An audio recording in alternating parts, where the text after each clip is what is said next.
Oke, kita mulai ya. Oke, silahkan langsung diambil alih oleh moderator. Silakan Bu Chandra. Oke, bismillahirrahmanirrahim. Assalamualaikum warahmatullahi wabarakatuh. Selamat pagi dan salam sejahtera untuk semua peserta yang sudah ikut bergabung pada webinar pertama yang diselenggarakan oleh Fakultas Teknik Universitas Hamzan Wadi. Perkenalkan, saya di sini sebagai moderator, saya Andriska Chandra Permana. Pada webinar kali ini kita sama-sama berharap agar acara kita bisa berjalan hingga akhir acara dengan baik dan tertib. Oke, sebelumnya saya mau menyapa dulu para peserta yang sudah hadir pada pagi hari ini. Selamat pagi untuk Bapak Dekan Fakultas Teknik, kemudian ada Bapak Kaprodi Fakultas Teknik, dan beberapa narasumber juga semua sudah ada Bapak Indra Gunawan, ada Bapak Ramli Ahmad, dan ada Bapak Haji Jamaluddin.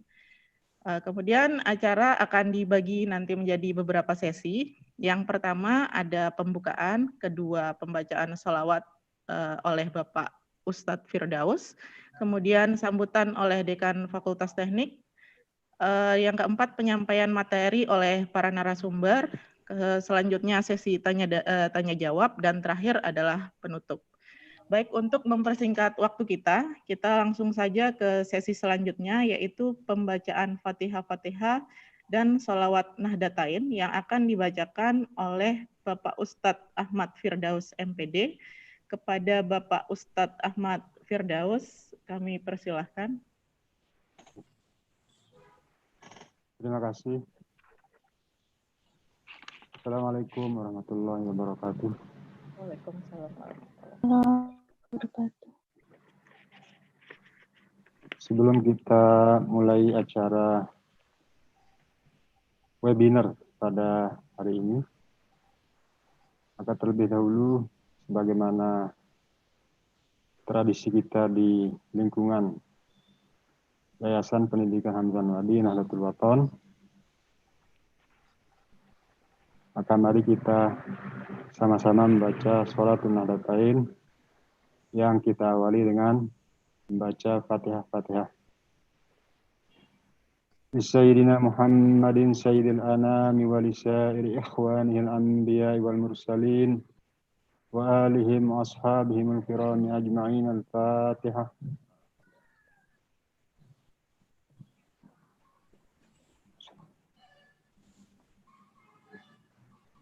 لصاحب الحزب مولانا أبي المدارس والمساجد مؤسس نهضة الوطن الشيخ محمد زين الدين عبد المجيد الفنشوري ولأصوله وفروعه ولمحبيه الفاتحة.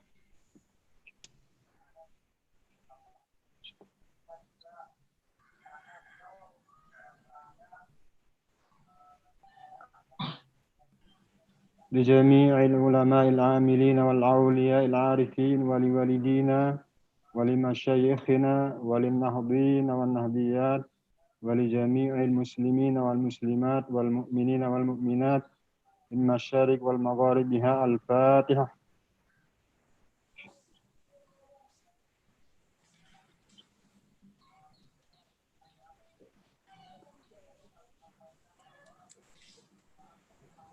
لدفع البلاء والنصر على الأعداء وانتشار نهضة الوطن لجميع الأرجاء الفاتحة.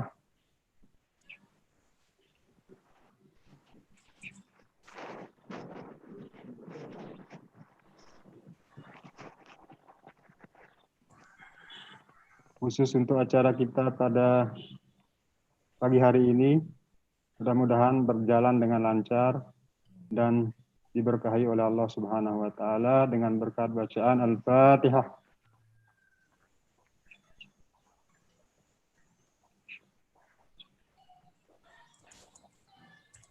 Mari kita sama-sama membaca sholatul Nahdlatain.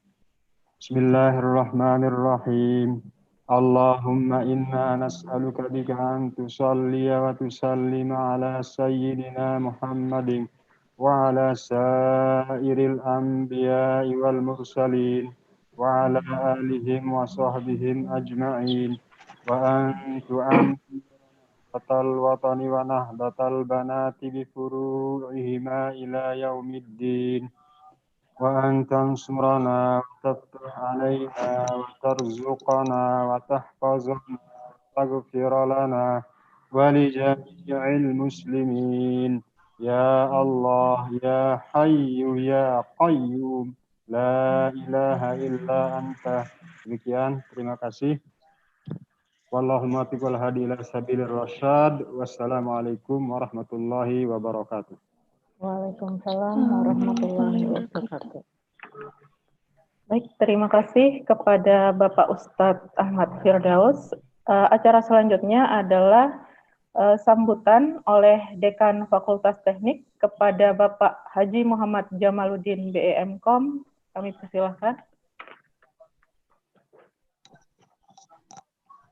Bismillahirrahmanirrahim. Bismillahirrahmanirrahim. Assalamualaikum warahmatullahi wabarakatuh.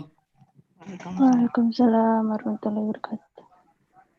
Selamat pagi, salam sejahtera untuk kita semua.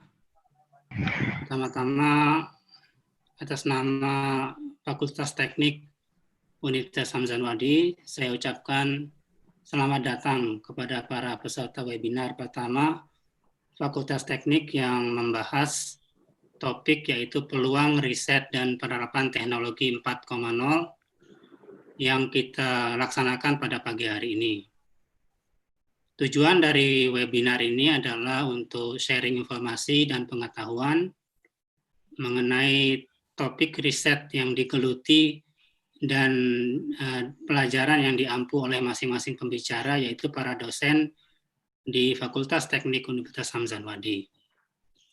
Kita semuanya tentunya masih belajar dan diharapkan dari webinar ini memunculkan keingintahuan yang lebih besar dari para peserta, sehingga bisa mengeksplorasi topik lebih lanjut.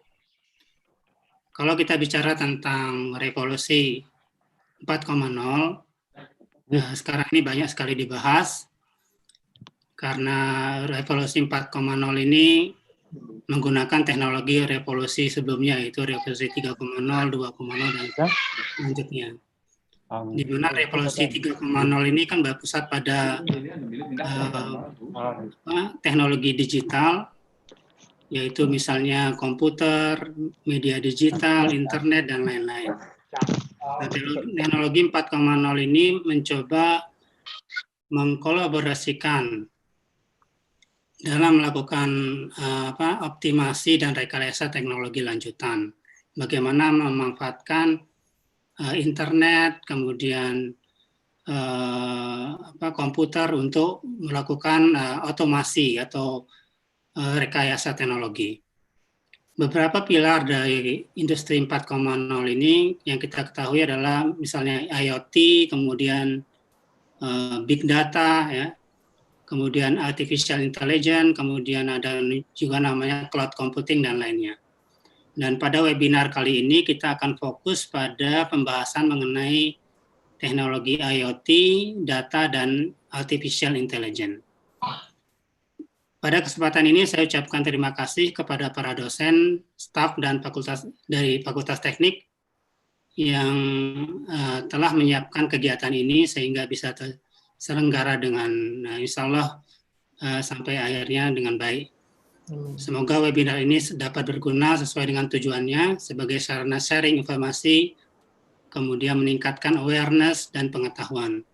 Sekian, wassalamualaikum warahmatullahi wabarakatuh. Waalaikumsalam.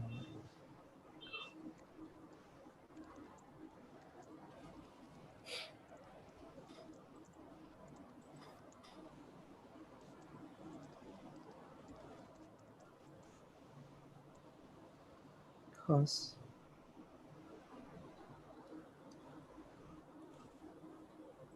Sesi tanya jawabnya setelah ketiga pemateri menyampaikan materi.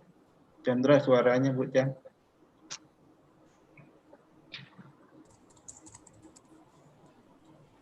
Sudah ada suaranya? Oke. Oke. Baik, saya ulangi. Acara selanjutnya adalah acara inti yang paling kita tunggu-tunggu, yaitu penyampaian materi yang nantinya akan ada sesi tanya jawabnya setelah ketiga pemateri menyampaikan materinya.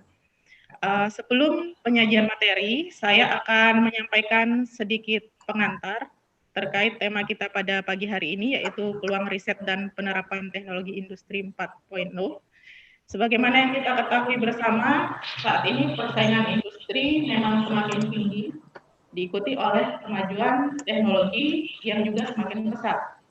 Jadi berbagai riset dilakukan untuk meningkatkan kemajuan pemanfaatan perkembangan teknologi itu sendiri agar mampu dimanfaatkan di dalam berbagai bidang kehidupan, salah satunya misalnya di dalam bidang industri itu sendiri. Salah satu bentuk teknologi yang banyak digunakan dalam kehidupan, misalnya saja pemanfaatan IoT atau yang lebih dikenal dengan Internet of Things. Salah satu bentuk sederhana pemanfaatan IoT itu sendiri, misalnya di dalam kehidupan sehari-hari, seperti pengontrolan perangkat elektronik rumah melalui smartphone. Selain itu, bentuk perkembangan teknologi yang lain adalah kecerdasan buatan, di mana salah satu bentuknya adalah deep learning, di mana suatu mesin dapat bekerja dengan cara meniru bagaimana cara kerja otak manusia. Contohnya misalnya, seseorang bisa didiagnosa penyakit awalnya tanpa perlu bertemu dengan dokter terlebih dahulu. Nah, untuk informasi penting lainnya, akan lebih jelasnya akan disampaikan oleh para narasumber. Oleh sebab itu, diharapkan pada seluruh peserta untuk dapat mengikuti dengan sebaik-baiknya. Sebelum pemateri menyampaikan materinya, saya sampaikan beberapa ketentuan di dalam acara inti ini. Yang pertama, setiap pemateri diberikan waktu 15 menit untuk menyampaikan materinya. Selama pemateri menyampaikan materinya, tidak ada interupsi dari peserta. Kemudian setelah ketiga pemateri menyampaikan materinya, maka akan dibuka sesi tanya jawab yang nantinya akan dipandu oleh saya sebagai moderator pada sesi tanya jawabnya. Baik, kita langsung saja kepada pemateri pertama, yaitu Bapak Indra Gunawan, ST MPD/MKOM, sebagai narasumber untuk MicroPython dan penerapan Internet of Things pada industri pertanian. Sedikit background tentang Bapak Indra Gunawan, beliau adalah dosen di Fakultas Teknik dan merupakan seorang praktisi IT. Baik, langsung saja kita ke narasumber pertama. Kami persilahkan kepada Bapak Indra Gunawan. Terima kasih. Assalamualaikum warahmatullahi wabarakatuh. Waalaikumsalam warahmatullahi wabarakatuh. Sebelum saya mulai, izinkan saya untuk menyampaikan, kebetulan saya kaget sini Bapak dosen hadir.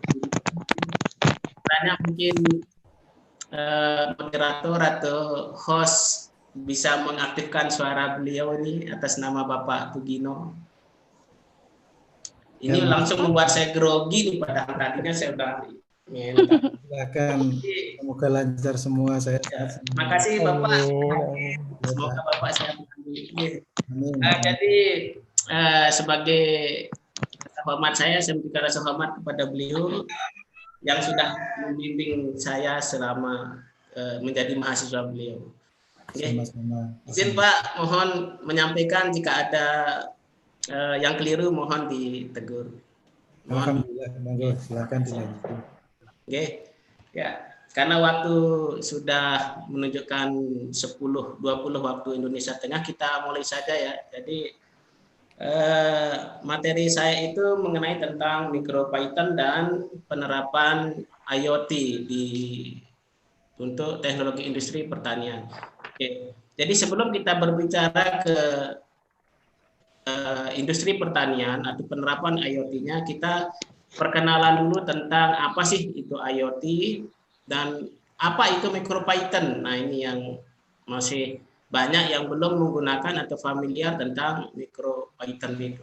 Oke, saya coba share dulu materi ya. Jadi untuk materi tentang ini pengenalan tentang IoT dulu.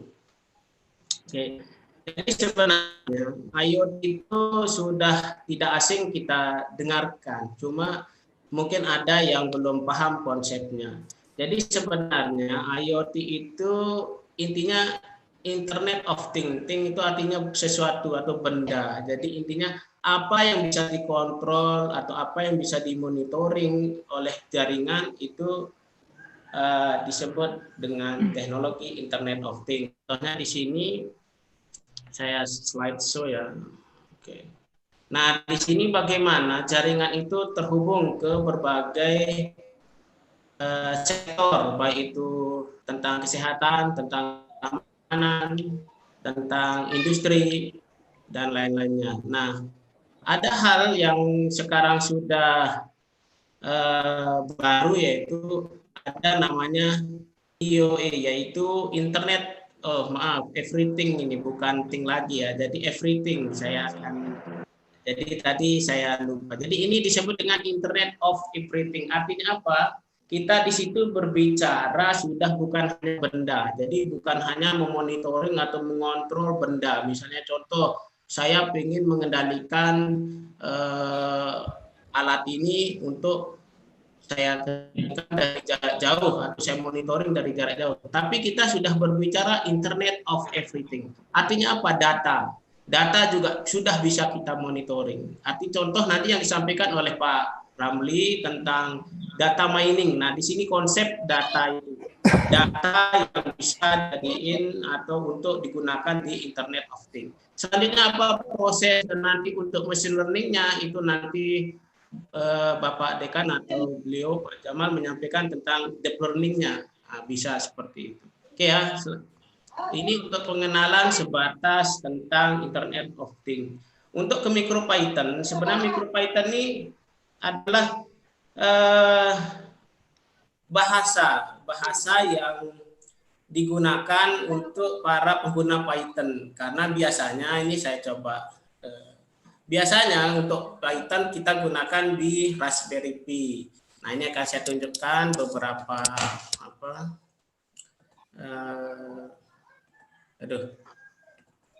Device. Sebentar. Ini kelihatan nggak ya? Oh, saya harus ganti background dulu. Gimana caranya?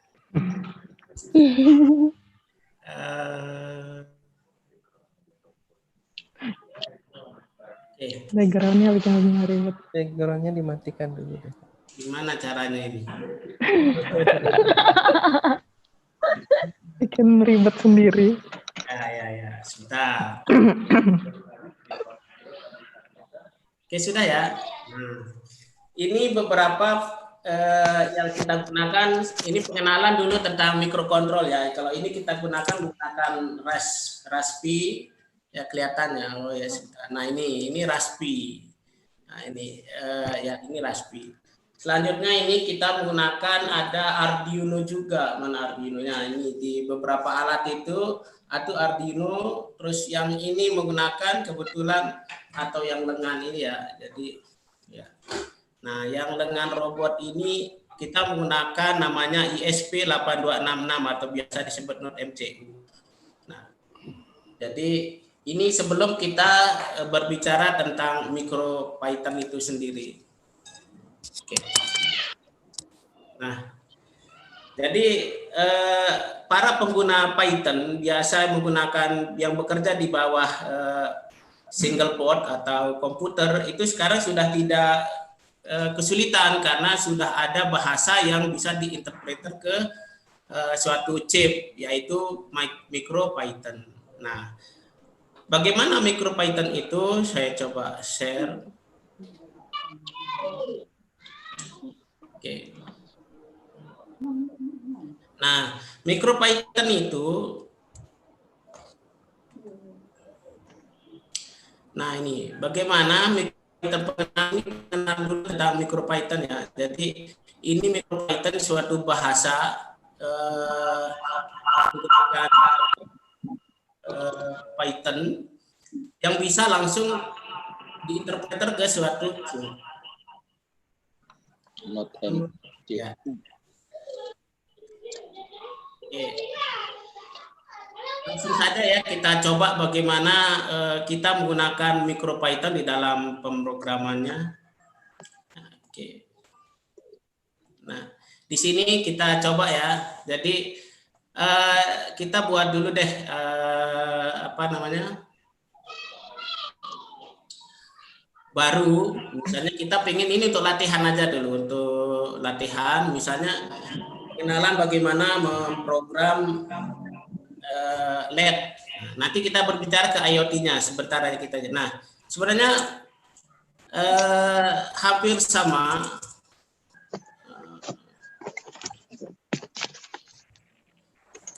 Nah, di sini kita di sini sebenarnya memainkan library. Jadi fungsi dari perintah ini adalah memanggil fungsi atau kelas dari pin yang ada di library mesin yang ada di MicroPython itu di dalam chip ISP. Tinggal kita panggil karena kita butuh juga waktu untuk proses ngeblink itu, istilahnya kalau time ya atau waktu atau delay. Nah, delay biasa di Arduino itu delay kita pakai ya. Nah, itu bisa kita panggil time, waktu. Nah, di sini bisa kita gunakan misalnya gini, langsung from time import sleep. Nah, itu boleh. Nah, di sini kita buat variabel, boleh menggunakan LED atau apa ya, misalnya LED 1 kita mau apa namanya deklarasikan atau variabelkan. Nah, karena kita menggunakan misalnya pin ke Indra, suaranya putus-putus Mbak Indra ya? Putus-putus ya. Sekarang sudah? Halo, Pak Indra? Ya. Suaranya putus-putus ya? Bagaimana? Tes, masih putus-putus? Enggak. Enggak putus-putus. Mungkin agak pelan temponya Pak Indra. Oh ya. Oke, saya coba pelan-pelan. Waktu udah mau habis ya. Oke, langsung atau gini deh, saya nggak langsung dimukan ke ini. Oke, kita apa ya? Kita ada ini aja deh. Kita langsung ke IoT-nya aja deh. Sebenarnya saya ingin mendemokan bagaimana pengenalan menggunakan MicroPython ya pada chip ISP82. Jadi kalau sedikit aja deh saya Ya tadi udah berapa menit? Oke. Ini artinya pin. Nah, apa yang 15 ini? 15 ini adalah pin, nomor pin atau GPIO yang ada di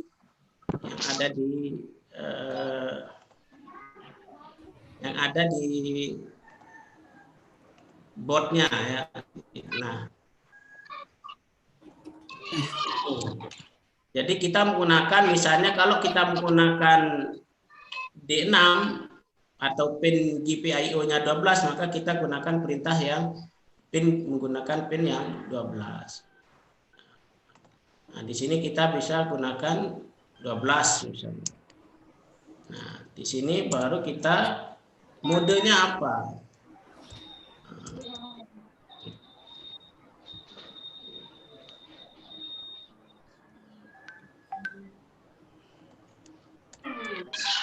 Kita lakukan proses looping di sini. Nah, di sini bisa menggunakan LED on seperti ini atau nih ya, kita bisa menggunakan LED true, bisa seperti ini, atau bisa menggunakan LED dot value. Nah, di sini kalau menggunakan logika 1 ini boleh. Ini baru kita panggil time-nya, time dot. Nah, ini mesti error karena tadi kita menggunakan variabel LED 1 ya. Time dot. Ini kita gunakan. Biasanya ada proses setelah pengumuman yang tidak tapi.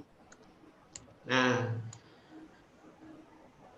oke ya. Jadi tinggal di sini kita sinteknya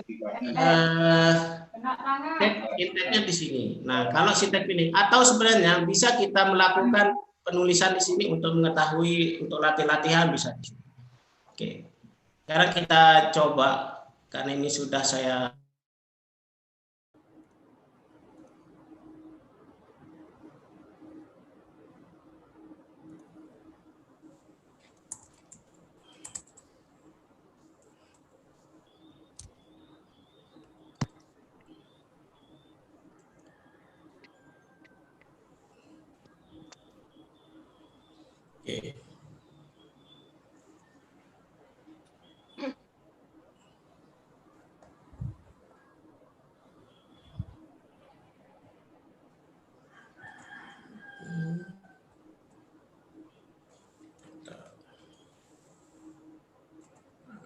pin 12. Oke. Oh, ya. Jadi kita menggunakan pin di D8. Jadi saya masukkannya di D8. Sudah ini berarti ini 15.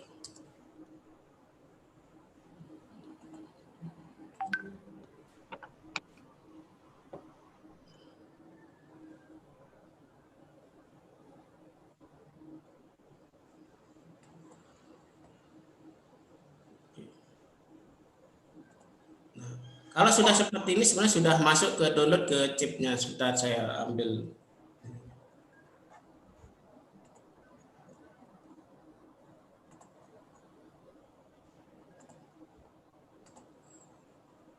Oke. Mana dia?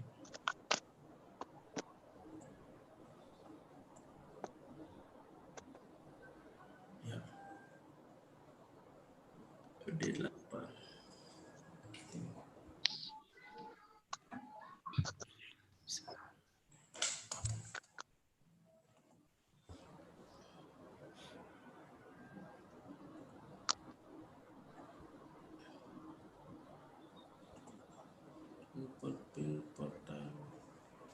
Screen share-nya Pak Indra.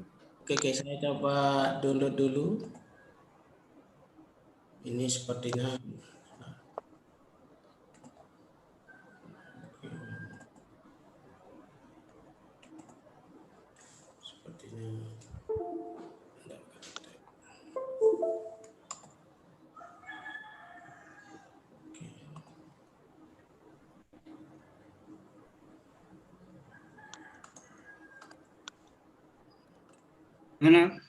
sebentar saya coba ya.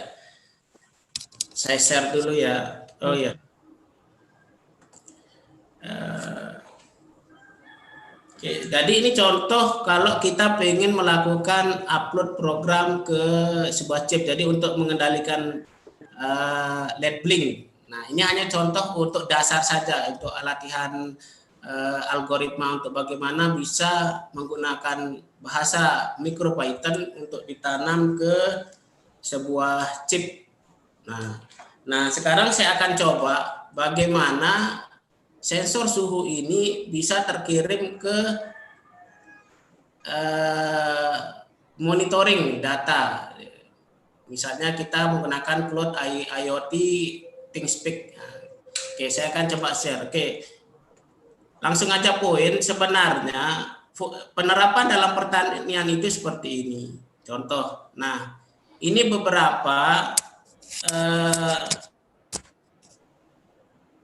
penerapan dari Internet of Things untuk pertanian. Contohnya di sini yang pernah kita riset bersama mahasiswa yaitu bagaimana monitoring suhu agar petani itu tidak harus standby di lokasi open tembakunya. Jadi pada saat proses pengeringan itu bisa dimonitoring baik secara langsung maupun melalui smartphone atau web. Nah, bagaimana bentuk datanya? Nanti real datanya itu akan dikirim secara real time. Misalnya pada hari ini tanggal 25 Juli pada pukul 10.35 suhu yang ada di open tembakau petani itu 28 derajat. Nah, bagaimana proses datanya? Nah, ini yang akan dilanjutkan misalnya oleh data mining itu ada data di situ yang bisa dikumpulkan data-data itu. Nah, data-data itulah yang nanti diolah oleh data mining sehingga kita bisa menyimpulkan bahwa bagaimana suhu sih yang paling pas atau bagus untuk menghasilkan tembakau yang berkualitas. Oke. Terus bagaimana diirigasi? Nah, kebetulan saya pernah diminta untuk sebagai konsultan individu di Balai Wilayah Sungai. Itu contohnya. Oke, sudah saya stop. Oke. Nah, contoh dalam proses ini kelihatan nggak ya? Saya kelihatan. Silakan. Ini contoh penerapan. Nah, ini contoh simulasi untuk bagaimana ke depan dalam proses sistem irigasi atau bendungan itu bisa dimonitoring secara real time. Jadi petani itu tinggal request by smartphone untuk berapa debit yang dibutuhkan untuk pertanian. Nah, ini proses akan ke arah sana. Artinya apa? Peluang riset untuk Internet of Things ke depan itu sangat terbuka lebar untuk para penggiat Internet of Things. Jadi Internet of Things itu kita tidak hanya berbicara hardware ya. Di situ bagaimana sistem monitoring, bagaimana data dan lain-lain, sehingga kebutuhan untuk membantu masyarakat dengan menggunakan teknologi ini bisa menghasilkan yang maksimal. Artinya ini beberapa yang kita uji coba untuk pengembangan ke depan untuk sistem irigasi. Jadi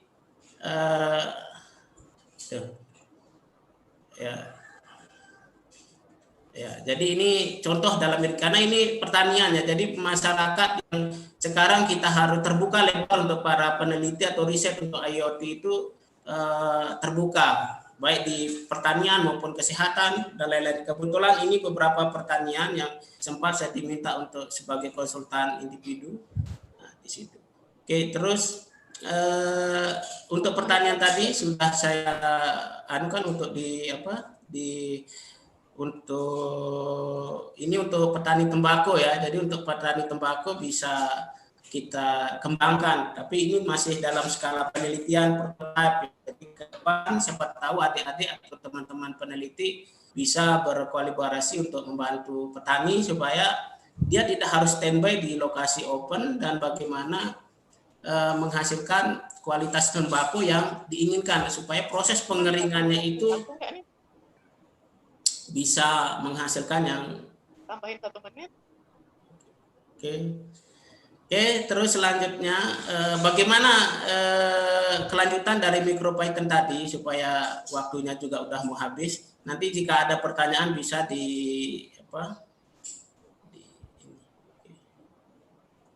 Oke, saya akan share screen untuk kelanjutannya tadi untuk MicroPython. Oke, di sini kita akan mencoba bagaimana mengirim data sensor suhu supaya bisa kirim ke data ThingSpeak ya, load. Ya. Kita akan coba menggunakan MicroPython, kembali ke MicroPython tadi.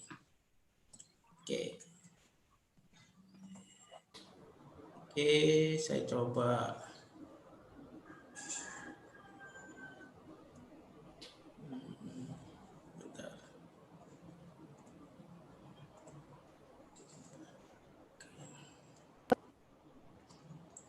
Sudah.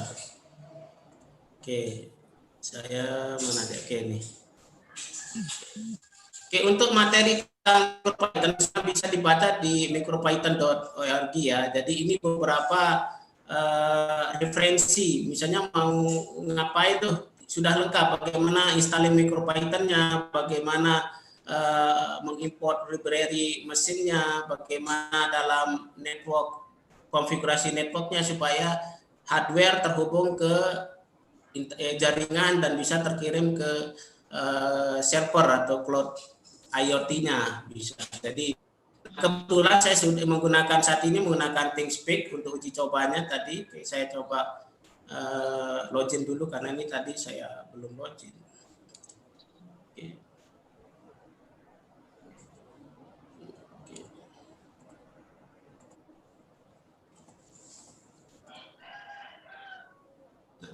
Sekarang kita akan langsung bagaimana MicroPython ini kita ya untuk ThingSpeak saya kira udah nggak perlu banyak dijelaskan karena para mahasiswa atau para penggiat di IoT udah biasa. Ada yang menggunakan Blink atau Tinger.io, ada menggunakan Mapit. Nah ini kita menggunakan ThingSpeak. Nah channel settingnya ini yang akan dikonfigurasi ke hardware-nya termasuk API case. Nah oke, di sini kita bagaimana bisa memonitoring suhu sehingga data-datanya itu terkumpul di sini. Nah, nanti hasil data ini sebenarnya bisa diolah oleh seorang data mining dan sekaligus menggunakan deep learning atau machine learning ke depan. Jadi ini hanya untuk saya prosesnya di sini hanya mengambil data sensor, hardware atau mikrokontrol ke menghasilkan sebuah data. Oke, kita coba langsung ke hardware-nya ya untuk bagaimana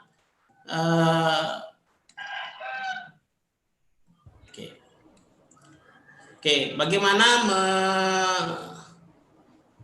di sini saya akan karena waktu sudah mepet, ini sudah saya buatkan. Bagaimana ini singkat cerita aja. Jadi yang kita butuhkan itu sama, kita mengambil library-nya dari mesin library, kita import yang kita butuhkan pin, sensor DHT, waktu dan jaringannya itu kita import semua. Nah ini untuk proses pengenalan SSID yang kita gunakan untuk komunikasi dengan internet ya. Nah, oke, kita langsung saja. Nanti jika ada pertanyaan bisa atau mau sharing lebih dalam tentang MicroPython atau IoT bisa berkomunikasi lewat email atau WhatsApp. Oke, kita coba download and run. Oke, nah, oke. Kalau sudah oke, sebenarnya ini sudah berhasil. Nah, kalau sudah berhasil, tinggal kita lihat tadi di cloud-nya.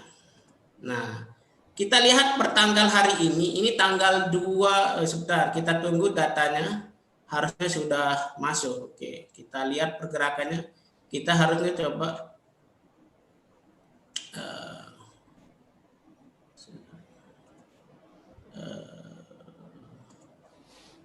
kita lihat. Oh, maaf, saya belum koneksikan WiFi-nya, pantas sebentar. Saya harus mengaktifkan internet.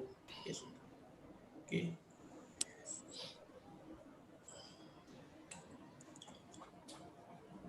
Ya, oke, ini sudah terhubung, bisa kelihatan nggak ya datanya itu?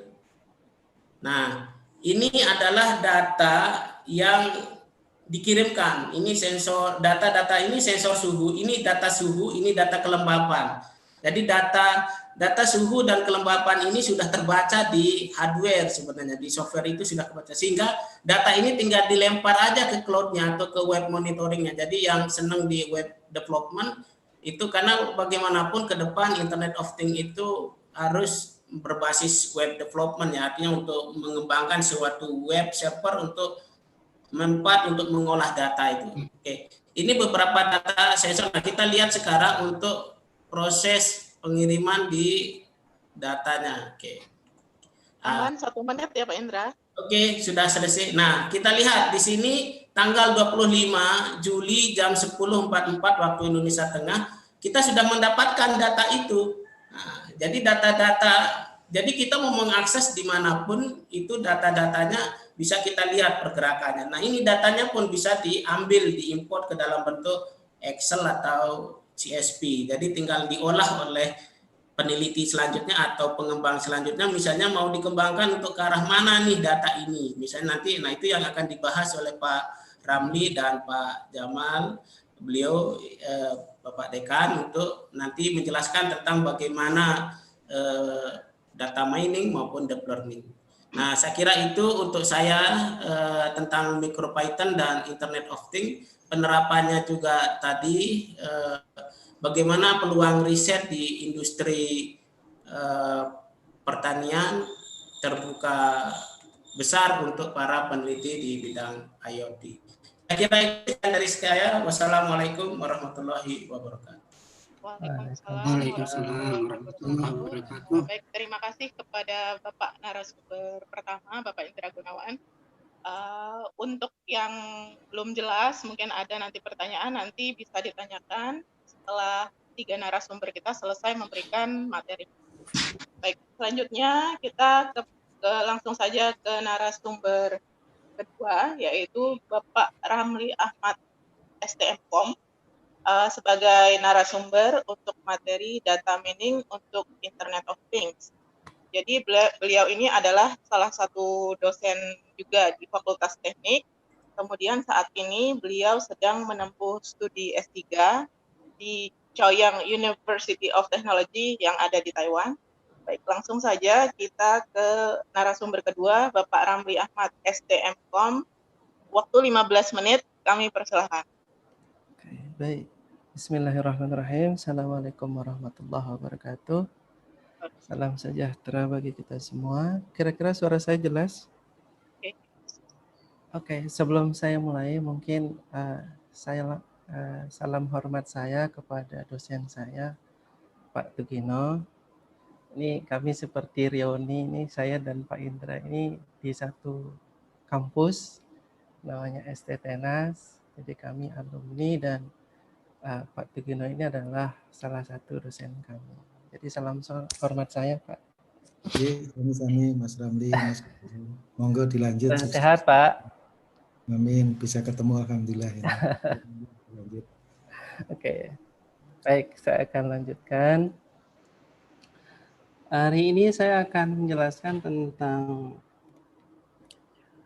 data mining. Saya screen share.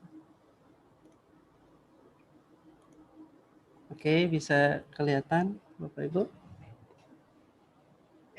Bisa, Pak. Bisa. Oke, baik.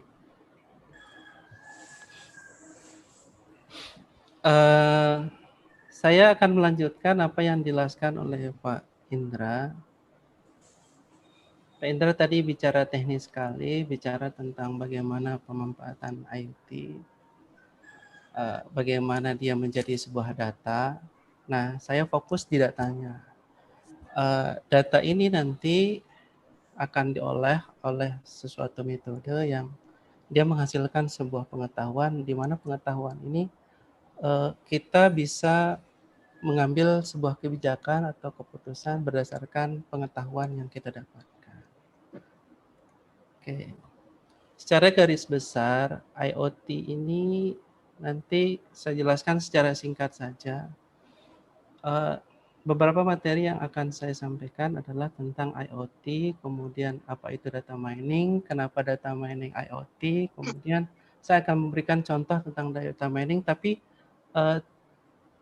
melebar, dia tidak fokus di IoT saja, karena data ini kan tidak fokus di IoT.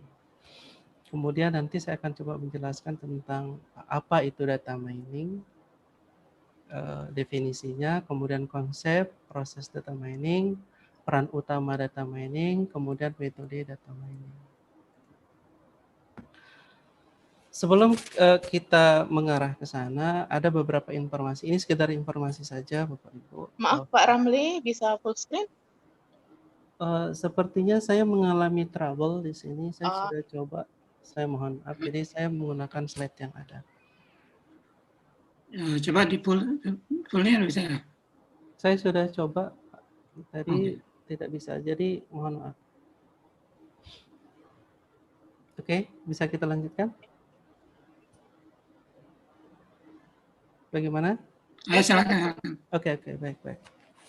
Jadi platform di dunia ini menghasilkan data yang sangat banyak, Bapak Ibu. Salah satunya di sini kita bisa lihat di Instagram itu dalam waktu 1 detik itu menghasilkan 3.600 data. Sebuah foto yang dikirim ke Instagram itu dalam waktu per detik itu menghasilkan 3.600. Jadi data yang sangat banyak. Nah, foto-foto itu nanti kalau kita olah itu menghasilkan sebuah pengetahuan. Kemudian contoh di Facebook ini menghasilkan 41.000 orang mempost ke Facebook yang menghasilkan 1,8 miliar like dan menggunakan datanya tuh tersimpan 350 GB dalam waktu 1 detik, Bapak. Jadi itu sangat data yang sangat besar. Oke, kita beralih ke IoT. Seperti yang dijelaskan Pak Indra tadi, IoT ini sebenarnya adalah sebuah konsep di mana suatu objek yang memiliki kemampuan untuk mentransfer data. Tadi Pak Indra mendemokannya melalui sebuah jaringan. Jadi kita melewati jaringan tanpa memerlukan interaksi manusia ke manusia atau manusia ke komputer. Seperti yang didemokan oleh Pak Indra tadi. Kemudian data mining, kenapa kita perlu data mining? Penjelasan data mining adalah sebuah disiplin ilmu yang mempelajari tentang metode untuk mengekstrak pengetahuan atau menemukan pola dari suatu data yang sangat besar. Ini ada ilustrasinya. Ada data dimasukkan ke suatu mesin, nanti mesin ini akan mengolah dan menghasilkan sebuah pengetahuan. Ini cuma ilustrasi saja. Kemudian, kenapa data mining untuk IoT? Alasannya adalah perangkat IoT itu menghasilkan data yang sangat besar. Nah, data ini itu belum mempunyai arti. Data yang dicontohkan Pak Indra tadi tentang suhu sekian, kemudian tentang pengontrolan air, segala macam itu, dia belum punya arti. Nah, data dari IoT ini perlu diekstrak menggunakan model algoritma tertentu untuk menghasilkan sebuah pola atau pengetahuan.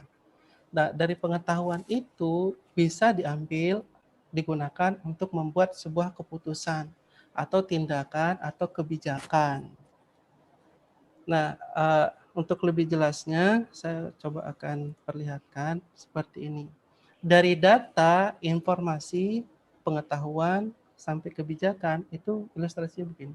Data itu, kumpulan dari data itu menghasilkan informasi. Nah, informasi-informasi yang terkumpul itu menghasilkan sebuah pengetahuan. Nah, lalu kemudian pengetahuan tersebut dijadikan dasar untuk mengambil suatu kebijakan. Nah, saya memberikan contoh di sampingnya, umpama ini ilustrasi saja Bapak Ibu. Data IoT industri pertanian dari Pak Indra tadi, itu datanya dikumpulkan, itu menghasilkan informasi. Informasinya itu berupa rekap hasil pertanian. Dia masih berupa informasi, baru rekapan saja, belum bisa dijadikan sebagai keputusan, belum bisa dijadikan kebijakan. Nah, informasi ini diolah menggunakan metode tertentu, itu dia menghasilkan sebuah pola. Nah, ini contohnya saja Bapak Ibu. Polanya ini salah satunya adalah pola berhasil atau gagal panen. Ini contoh saja. Pola berhasil, gagal panen. Nah, dari pola itulah dibuat sebuah kebijakan tentang penentuan waktu. Umpama tadi bicara tentang open tembakau.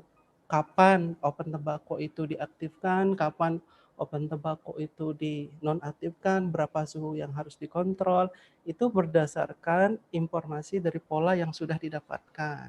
Karena dari situ kita bisa tahu, oh kalau temperaturnya sekian, ternyata dari data-data yang didapat itu panennya jadi gagal, umpama dari data tersebut hasilnya dari panennya berhasil. Nah, itu data-data tersebut, pola-pola tersebut dijadikan sebagai dasar untuk membuat kebijakan.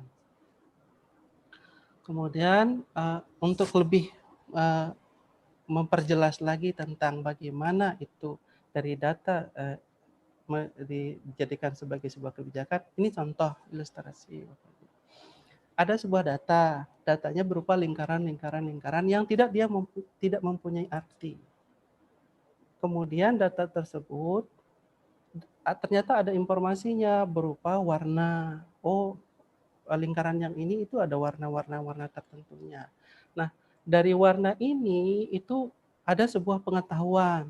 Nah, pengetahuan ternyata lingkaran-lingkaran yang tadi itu dia terhubung dengan pola tertentu. Nah, berdasarkan pola ini ditemukanlah sebuah wawasan. Nah, wawasannya itu dia punya ujung, ternyata ini ada tanda kuning di sini Bapak Ibu kalau bisa lihat. Ada ujung di bawah, ini umpamanya ujung bawah, kemudian ujung atas. Nah, berdasarkan wawasan tadi ini, wawasan ini kita mengambil sebuah kebijakan bahwa untuk dari ujung bawah sampai ke ujung atas, dia melalui jalur-jalur ini. Jalur-jalur inilah yang kita sebut sebagai kebijakan, Bapak Ibu. Kemudian untuk lebih jelas lagi, ini para peneliti melakukan metode seperti ini, Bapak Ibu. The transition from raw data to valuable knowledge, mereka menjelaskan seperti ini. Transisi dari data ke pengetahuan itu melalui tahap-tahap seperti ini. Pertama ada data, datanya diseleksi, kemudian hasil seleksi itu dibuatkan target datanya, kemudian ada pre-processing, lalu selanjutnya ada transformer data, lalu kemudian dibuat data mining ini menghasilkan sebuah pattern. Nah, pattern ini kemudian dijadikan ke sebuah pengetahuan atau interpretation.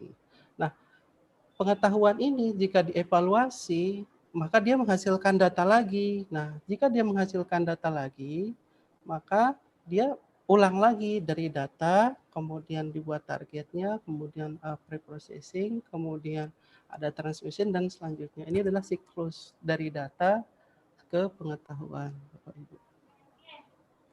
Kemudian, mengapa kita perlu mengubah data menjadi pengetahuan? Ada beberapa alasannya adalah data diolah menjadi pengetahuan supaya bisa bermanfaat bagi manusia.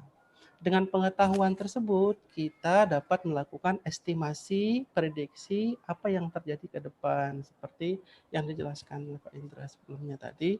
Kemudian kita bisa melakukan analisis tentang asosiasi, korelasi, pengelompokan antar data dan atribut.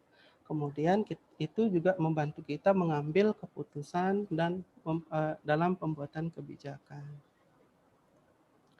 Lalu, apa itu data mining? Seperti saya jelaskan singkat di slide sebelumnya, yaitu disiplin ilmu yang mempelajari tentang metode untuk mengekstrak pengetahuan atau menemukan pola dari suatu data besar. Ekstraksi dari data ke pengetahuan ini ada 3, yaitu ada data, informasi, dan pengetahuan. Data merupakan fakta yang terekam, seperti yang dicontohkan oleh Pak Indra tadi, tapi tidak membawa arti, dia belum ada artinya, baru data yang terekam saja. Nah, data-data tersebut itu menghasilkan informasi. Nah, informasi ini merupakan rekapan, rangkuman, penjelasan, dan statistik dari data tersebut. Nah, berdasarkan informasi itu, kita punya pengetahuan berdasarkan pola-pola yang ada dari informasi ini. Ada pola, rumus, aturan, model yang muncul dari data. Kemudian nama lain dari data mining ini ada banyak, Bapak Ibu. Ada knowledge discovery in database atau KDD biasa disebut. Kemudian big data, ada business intelligence, ada knowledge extraction, ada pattern analysis, kemudian ada information harvesting. Ada banyak lagi. Saya sebutkan hanya sebagian saja. Para peneliti itu menjelaskan data mining dengan intinya sama sebenarnya. Contoh Witten mengatakan bahwa data mining adalah kita melakukan suatu ekstraksi untuk mendapatkan informasi penting yang sifatnya implisit dan sebelumnya tidak diketahui dari suatu data. Kemudian Santosa juga mengatakan bahwa data mining adalah kegiatan yang meliputi pengumpulan pemakaian data historis untuk menemukan keteraturan, pola, dan hubungan antara dalam set dari data yang berukuran besar. Kemudian Han juga menjelaskan extraction of interesting, non-trivial, implicit, previously unknown, and potentially useful pattern or knowledge from huge amount of data. Jadi intinya sama seperti yang dijelaskan oleh Witten. Kemudian konsep proses data mining, Bapak Ibu, ini bisa diketahui hanya 3 saja. Ada himpunan data. Himpunan data ini diolah dengan metode data mining tertentu, hasilnya menghasilkan sebuah pengetahuan. Peran utama data mining ini ada 5 menurut Larousse tahun 2005. Ada namanya estimasi, ada prediksi, ada klasifikasi, ada clustering, dan ada asosiasi. Prediksi, estimasi itu bisa diartikan sebagai pemikiran, penilaian, atau pendapat. Prediksi atau perekiraan adalah kegiatan yang bertujuan untuk meramalkan atau memprediksi segala hal yang terkait dengan produksi, penawaran, permintaan, dan penggunaan teknologi. Hampir sama dengan estimasi nanti, tapi ada perbedaannya, nanti saya jelaskan di slide berikutnya. Kemudian ada klasifikasi. Klasifikasi adalah suatu pengelompokan berdasarkan persamaan ciri, cara, tempat, daerah penyebaran, morfologi, anatomi, dan lain-lain sebagainya. Kemudian clustering adalah suatu metode penganalisaan data atau metode data mining yang melakukan proses pemodelan tanpa supervisi atau biasa disebut unsupervised atau unsupervised learning. Analisis asosiasi atau association rule mining adalah teknik data mining untuk menemukan aturan asosiatif antara suatu kombinasi dari item. untuk lebih jelasnya saya jelaskan seperti ini Bapak Ibu. Himpunan data yang dibuat Pak Indra tadi itu menghasilkan sebuah kolom dan baris. Itu sederhananya seperti itu. Nah, kolom-kolom ini jika dia dijadikan input, kita sebut dia sebagai atribut, fitur, atau dimension. Jika dia adalah output, maka kita sebut dia sebagai kelas atau label. Nah, tipe dari data itu dua, Bapak Ibu. Ada nominal, ada numerik. Hanya itu saja, ada nominal dan numerik. Jadi sesederhananya begitu. Nah, dari data yang ada ini dibuat model seperti ini.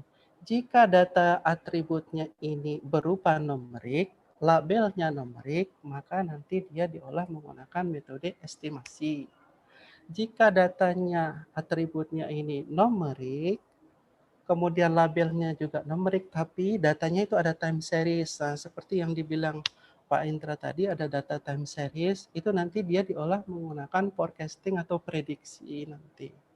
Kemudian selanjutnya jika atributnya ini berupa nominal atau numerik, kemudian kelasnya berupa nominal, maka dia diolah menggunakan metode klasifikasi. Lalu jika datanya tadi itu tidak punya kelas, tidak punya label, tidak punya target, maka data ini diolah menggunakan klasifikasi. Lalu yang terakhir, asosiasi adalah jika ada hubungan antara masing-masing atribut, itu ternyata ada hubungannya masing-masing atribut, maka itu diolah menggunakan metode asosiasi. Nah, metode data mining yang ada, Pak Ibu, ini yang sistem informasi ini yang dapat pelajaran seperti ini. Ada contohnya, ada linear regression, neural network, ada deep learning, SVM, dan segala macamnya. Untuk forecasting itu ada juga neural network, deep learning, SVM, kemudian klasifikasi, decision tree, untuk clustering ada K-mean, untuk asosiasi ada FP growth. Contoh, nah ini salah satu contohnya Bapak Ibu. Saya tidak menjelaskan terlalu detail, tapi untuk pemahaman saja bahwa jika ada sebuah data berupa angka-angka seperti ini, jika ada sebuah data berupa angka seperti ini, itu kita lihat labelnya. Ini contoh labelnya. Jika inputnya adalah numerik, labelnya atau targetnya adalah numerik, maka dia adalah estimasi. Ini salah satu contoh estimasi waktu pengiriman pizza. Jadi berdasarkan data-data yang dikumpulkan itu dapat dibuat suatu model estimasi tentang waktu pengiriman pizza. Jadi jika ada seseorang yang memesan pizza dengan jumlah tertentu, kemudian jaraknya diketahui berapa, kemudian berapa traffic light yang akan dilewati untuk menempuh tempat itu, maka dihasilkan sebuah estimasi dengan pola seperti ini. Ini polanya Bapak Ibu, pola pengetahuan. Kemudian contoh prediksi. Nah, prediksinya sama. Dia ada input yang berupa numerik, tapi di dalamnya itu ada time series. Ini time series. Maaf, ini melenceng dari IoT, cuman ini untuk pemahaman saja. Kemudian dari sini kita bisa mengetahui bahwa data ini itu diolah menggunakan metode forecasting atau prediksi. Ini contoh hasilnya. Ya? Oke. Ini tinggal sedikit lagi. Kemudian contoh klasifikasi, ada datanya. Ini datanya berupa nominal, labelnya juga nominal. Ada numerik juga untuk input datanya. Maka ini diolah menggunakan metode klasifikasi. Kemudian ini hasilnya. Ini contoh tentang bagaimana mahasiswa bisa lulus berdasarkan data yang ada. Kemudian ada clustering, ini contoh hasil data clustering, yaitu clustering tingkat kemiskinan. Contohnya seperti ini. Saya tidak bisa menjelaskan terlalu banyak, mohon maaf. Kemudian ada data asosiasi, ini data asosiasi. Ini ilustrasi saja. Jika ada seseorang yang membeli gula, ini saya bicarakan hasilnya saja. Jika ada seseorang membeli gula, itu ternyata polanya itu dia juga membeli sabun. Itu polanya. bagaimana penerapan dari asosiasi ini? Contohnya, oke, di Amazon.com. Jika kita membeli sebuah buku di Amazon.com, itu maka akan muncul pemberitahuan di bawah ini bahwa orang-orang yang pernah membeli buku ini juga pernah membeli buku yang di bawah ini. Ini salah satu penerapan dari model asosiasi. Mungkin ini saja yang bisa saya sampaikan. Kurang lebihnya saya mohon maaf. Assalamualaikum warahmatullahi wabarakatuh. Saya kembalikan ke host. Baik, terima kasih kepada narasumber kedua, yaitu Bapak Ramli Ahmad. Kita lanjutkan ke narasumber ketiga. Narasumber ketiga nanti akan disampaikan oleh Bapak Haji Muhammad Jamaluddin BEMKOM yang akan menjadi narasumber terkait penerapan metode deep learning pada computer vision. Sedikit background tentang beliau. Beliau merupakan dekan sekaligus dosen di Fakultas Teknik yang saat ini sedang menempuh studi S3 di ITB Bandung. Untuk S2 di ITS, beliau mengambil tesis tentang action recognition. Kemudian yang sekarang sedang berjalan di S3 yang diambil adalah face recognition dengan dataset time dan post terbatas. Oke, kepada Bapak Haji Muhammad Jamaluddin, BEMKOM, kami persilahkan. Baik, terima kasih kepada Ibu moderator. Saya akan membawakan topik mengenai deep learning untuk computer vision. Jadi deep learning itu bisa digunakan untuk banyak domain, bisa untuk natural language processing, bisa juga untuk real time, bisa juga untuk computer vision ya. Saya share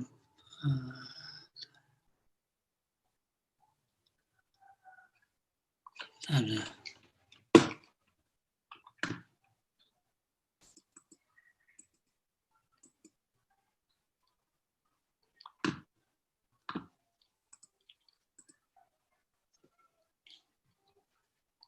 Enggak kelihatan ya?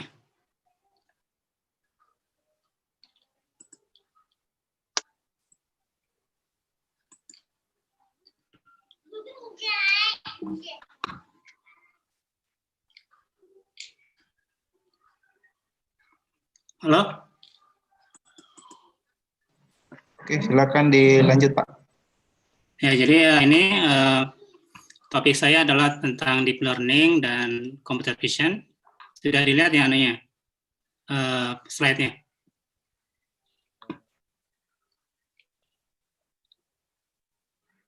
Halo? Ya, jadi yang kita bicarakan ini ada beberapa hal. Pertama kita bicara tentang terminologinya dulu. Terminologi daripada AI, machine learning, dan deep learning. Kemudian kita membahas tentang deep learning-nya, kemudian aplikasi deep learning pada computer vision, bagaimana kemudian aplikasi daripada contoh-contoh aplikasi daripada deep learning itu sendiri, dan bagaimana kita memulai riset atau ingin mengetahui lebih lanjut mengenai penerapan deep learning pada computer vision. Kita bahas dulu tentang terminologi karena banyak yang masih bingung tentang beda antara deep learning, machine learning, artificial intelligence. Jadi kalau kita lihat tentang artificial intelligence itu sebenarnya tentang hal yang bersifat umum, bagaimana mesin atau komputer itu bisa mengemulasi sistem kognitif manusia, ya, bagaimana dia bisa melakukan intelligent decision, atau kita bicara tentang intelligent agent atau sistem yang bisa menangkap data dari lingkungannya dan kemudian melakukan aksi atau tindakan untuk memperbesar peluangnya mencapai tujuan. Nah, tujuannya itu seperti apa, itu tergantung sistem itu didesain untuk apa. Kemudian artificial intelligence itu sendiri ada banyak cara ya, ada searching, ada apa namanya, ada domain knowledge ya, knowledge base, ada juga learning atau bagaimana belajar dari pengalaman. Nah, belajar dari pengalaman itu biasa dinamakan dengan machine learning. Jadi sistem itu belajar dari data ya, kemudian melakukan suatu pembelajaran. Pembelajaran itu bisa dilakukan dalam banyak hal, dan setelah melakukan pembelajaran dia akan melakukan tugas tertentu.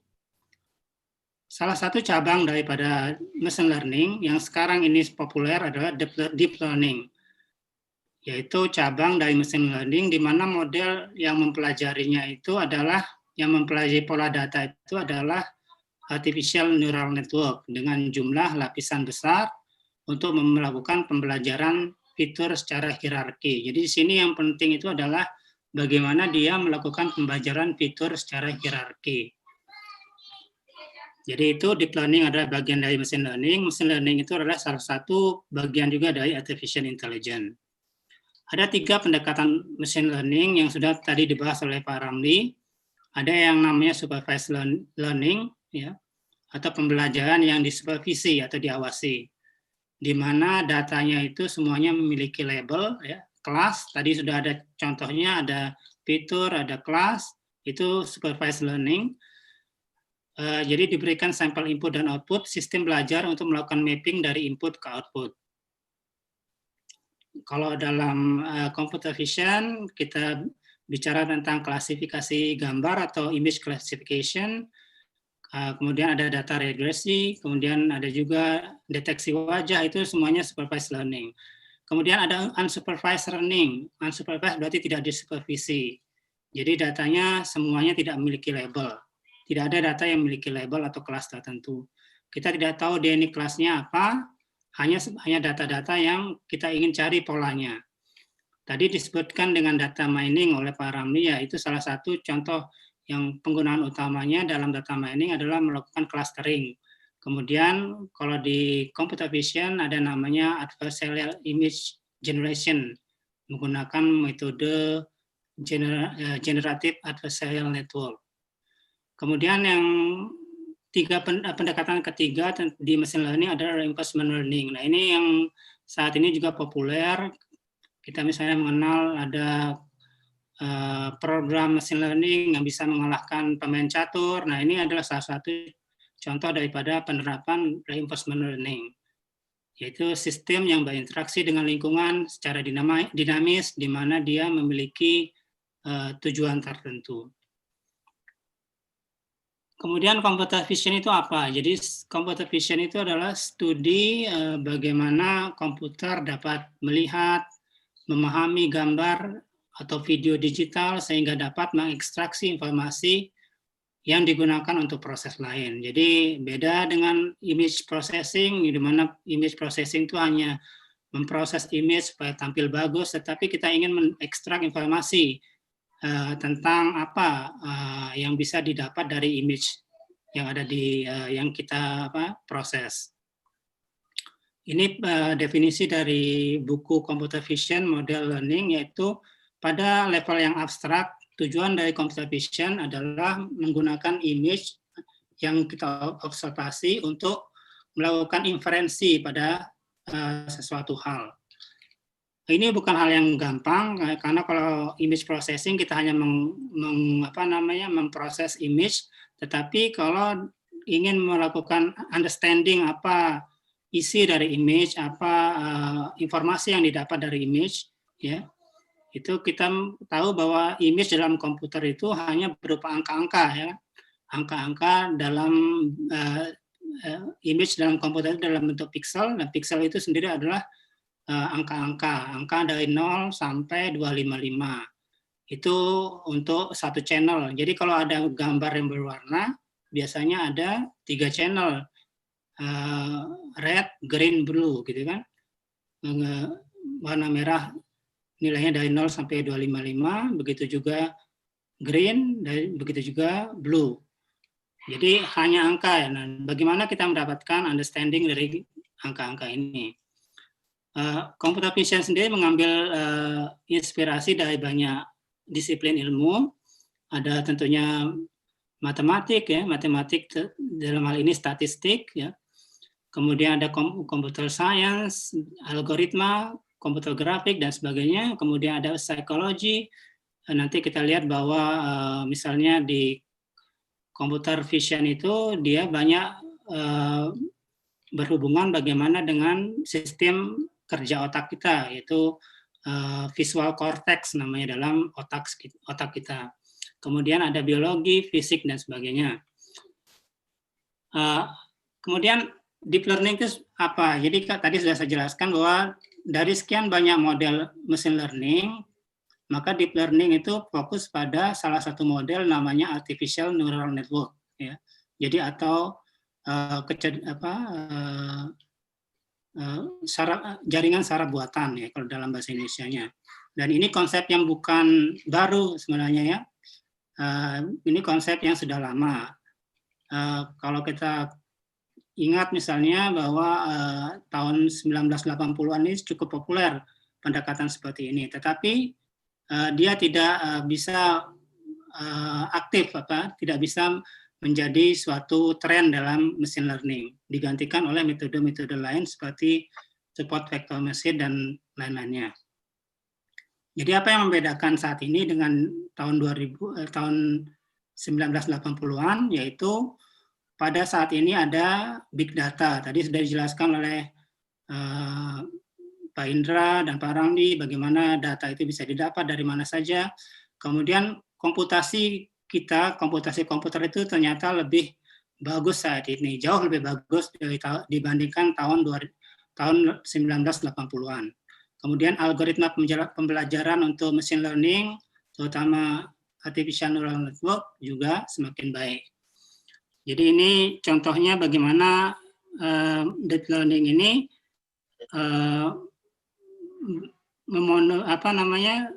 sangat aktif saat ini, yaitu karena ketika data itu semakin banyak, performance dari machine learning yang lain itu konstan, sementara deep learning itu tetap meningkat.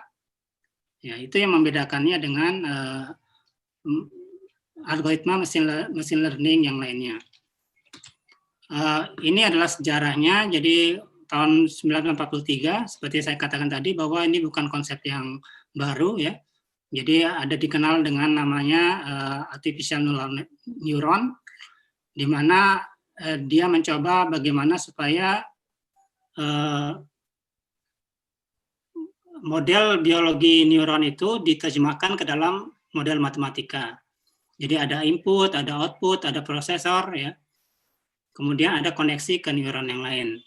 Kemudian ini kemudian dikembangkan oleh Rosenblatt tahun 59 menjadi konsep namanya perseptron. Ya, jadi perseptron itu lebih umum dibandingkan dengan artificial neuron. Kemudian tahun 86 juga perseptron tadi ditambahkan bahwa bukan hanya satu layer, bukan hanya input dan output, tetapi juga ada hidden layer. Jadi ada multi layer perseptron.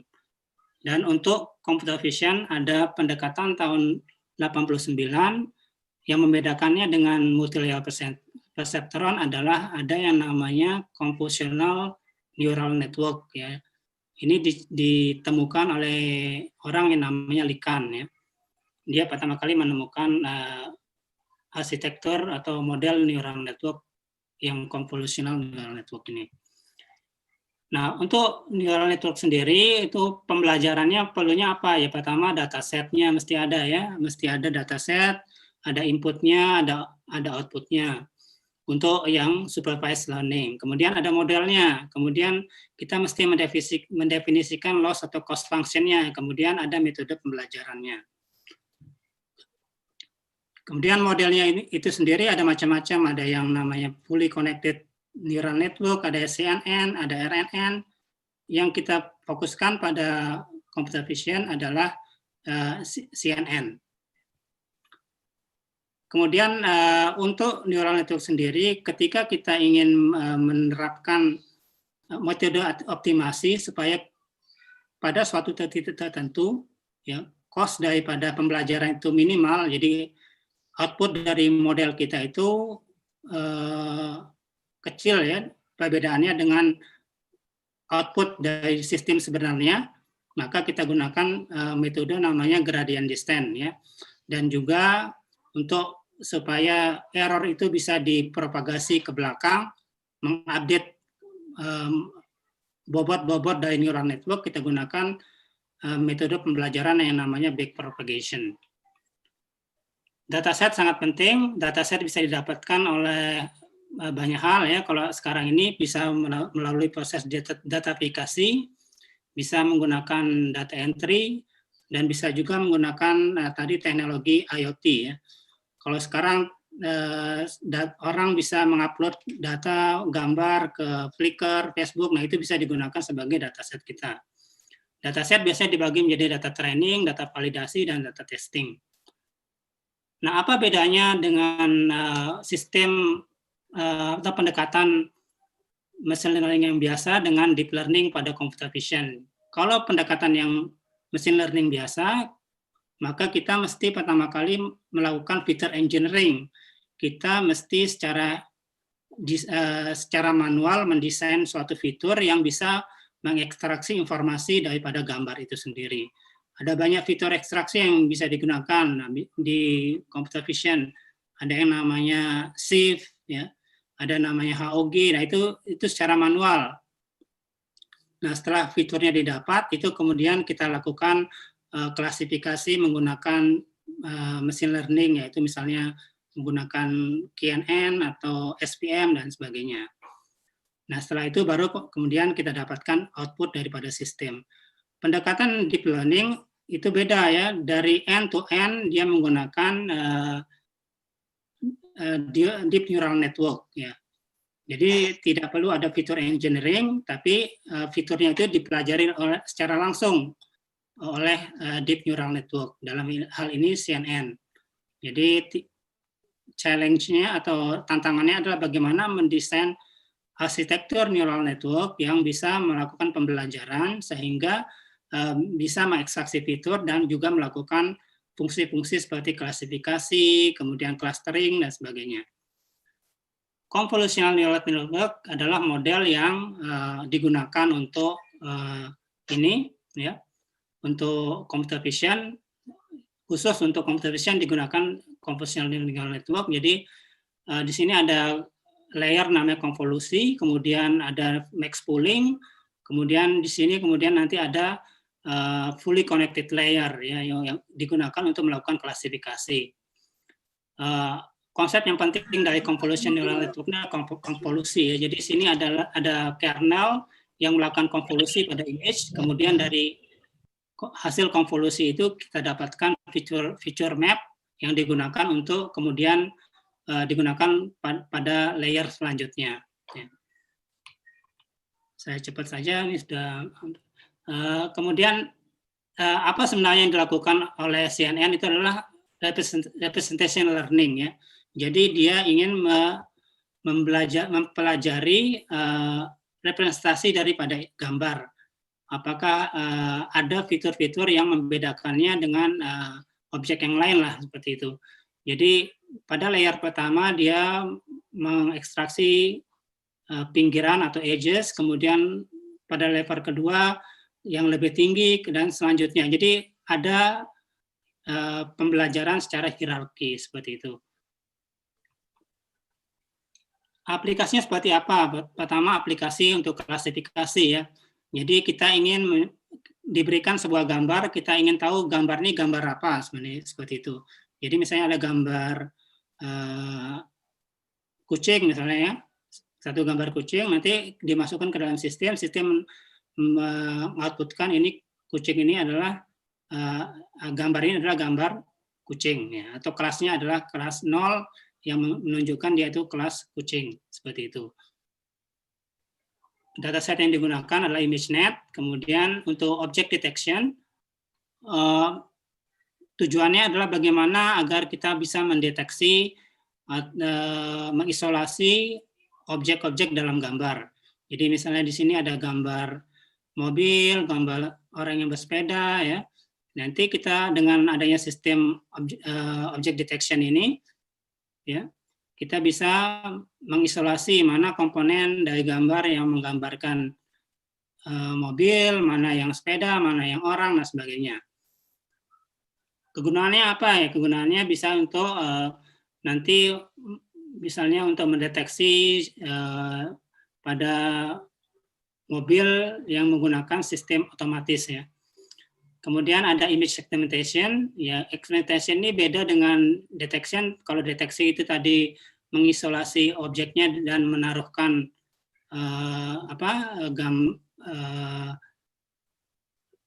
segi 4 ya di objeknya, tetapi ini mengsegmentasi atau memberikan warna yang sama pada objek yang dideteksi. Jadi misalnya mobil merah ini ya, mobil merah di sini ini disegmentasi menjadi warna merah. Begitu juga mobil dideteksi menjadi warna merah. Jadi semua mobil itu dideteksi dengan warna yang sama. Ini misalnya ada sel kanker ya, jadi yang sel kanker ini bisa disegmentasi sehingga ditentukan bentuknya seperti apa, kemudian diisolasi. Kegunaannya adalah untuk traffic control system ya, bisa untuk self-driving cars, kemudian melokasi objek dalam image satelit dan sebagainya. Oke, 1 menit lagi, Pak. Ya, oke. Kemudian ada image generation. Dari dataset yang ada kita bisa meng-create gambar atau wajah yang sebelumnya tidak ada ya. Jadi misalnya ini gambar orang ada 3, dari ini kemudian di blending menjadikan suatu gambar yang sama sekali tidak ada, tetapi sangat realistik. Ya. Ini menjadi suatu topik yang sangat lagi booming saat ini ya, karena juga aplikasinya juga sangat tentunya realistik untuk mengenerate komputer simulasi.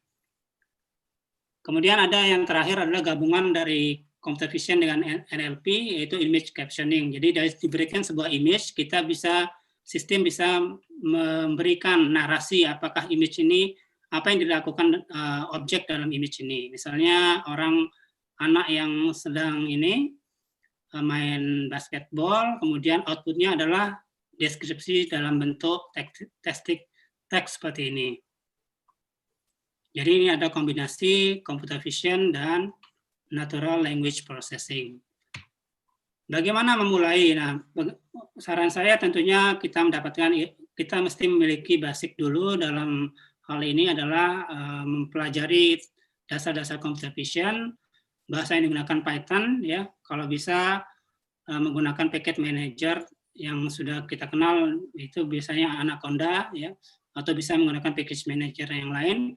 Kemudian library computer vision-nya adalah OpenCV ya. Kemudian untuk komputasi numeriknya adalah NumPy. Kemudian untuk deep learning ketika kita mencoba untuk mendesain sebuah sistem atau model, kita gunakan library namanya TensorFlow atau PyTorch. Sementara untuk environment-nya saya sarankan menggunakan Google Lab yang gratisan. Google Colab, sorry. Atau kalau mampu memiliki PC dengan CPU dan GPU, bisa juga ya. Tapi mahal ya kalau GPU itu. Kemudian untuk datasetnya bisa dipilih dataset sesuai dengan keinginan kita. Apakah untuk melakukan image classification, image captioning, dan sebagainya. Banyak dataset yang bersifat publik. Saya kira itu yang bisa saya sampaikan. Untuk selanjutnya jika ada pertanyaan, saya persilahkan. Sekian. Wassalamualaikum warahmatullahi wabarakatuh. Waalaikumsalam warahmatullahi wabarakatuh. Baik, terima kasih kepada narasumber ketiga, Bapak Jamaluddin. Selanjutnya kita akan masuk ke sesi tanya jawab. Mungkin para peserta ada yang ingin menyampaikan pertanyaan kepada narasumber. Baik, tata caranya sebagai berikut. Jika peserta ingin mengajukan pertanyaan, bisa melakukan raise hand dari menu tab raise hand masing-masing. Kemudian bagi yang mau bertanya via kolom chat juga boleh. Nanti saya sebagai moderator akan memilih siapa yang pertanyaannya akan saya sampaikan kepada para narasumber.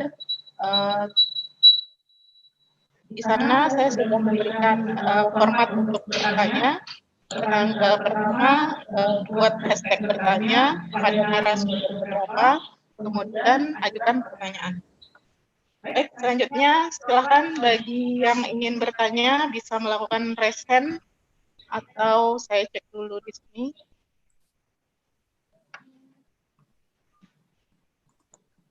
Oke.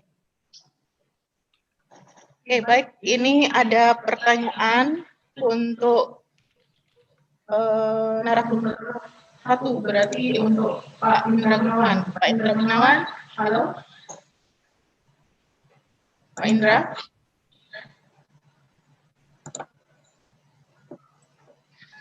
Ya, saya di mute soalnya.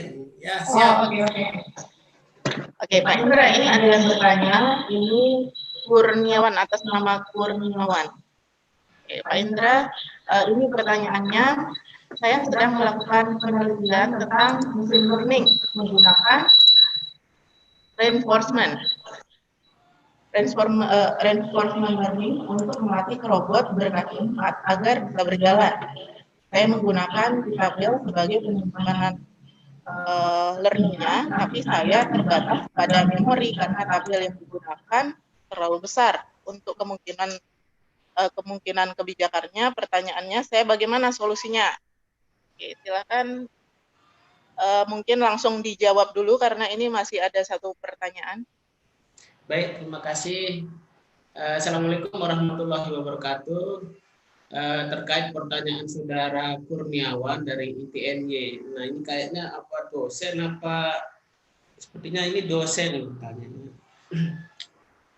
Atau mungkin sedang riset seperti apa. Oke, jadi karena ini terkait machine learning ya, jadi mengambil suatu pola atau pengetahuan bagaimana supaya rekaman dari pergerakan dari robot, ini karena penelitiannya lebih ke arah robot ya. Oke. Jadi karena robot memang naik lagi pertanyaannya tadi. Kayak apa tadi pertanyaannya ya, robot berkaki 4 agar bisa berjalan. Saya menggunakan tabel sebagai penyimpanan learning-nya. Oke. Untuk ke arah sana memang saya belum riset ke arah bagaimana penyimpanan atau pengambilan pola gerakan sebuah robot untuk diambil polanya itu dengan menggunakan machine learning. Nanti mungkin bisa dibantu oleh Pak Ramli atau Bapak Jamal untuk bagaimana sih konsep machine learning untuk mengambil atau menyimpan pola-pola data yang didapatkan dari pergerakan sebuah robot. Memang sampai saat ini robot-robot yang beberapa hal yang saya risetkan di sini, memang di sini ada, karena ini backgroundnya ya, itulah. Jadi ada beberapa riset saya juga tentang robot, belum nyampe ke machine learning-nya. Jadi sementara itu mohon maaf jika belum sampai ke arah sana untuk riset kami. Kami lebih ke arah masih ke IoT dan robot sebatas bisa berfungsi bekerja. Saya kira itu karena ini sebenarnya lebih ke arah bagaimana menyimpan database itu ya. Jadi bagaimana menyimpan proses pergerakan pola data-data itu sehingga bisa diolah dengan menggunakan machine learning. Oke, mungkin nanti kita bisa chat atau bisa kontak di WA, kita bisa sama-sama sharing atau belajar. Untuk saat ini karena waktu, saya kira sementara itu jawaban saya, Bu Chan. Oke, terima kasih Pak Indra. Mungkin ada yang mau ditambahkan, Pak Ramli? Tidak ada? Karena tadi Pak Indra mungkin bertanya ada yang mau ditambahkan. Pak Ramli aktif nggak suaranya? Oke. Bisa tambahkan dikit, Bu Ramli, Bu Chandra? Oh iya Pak. Ya.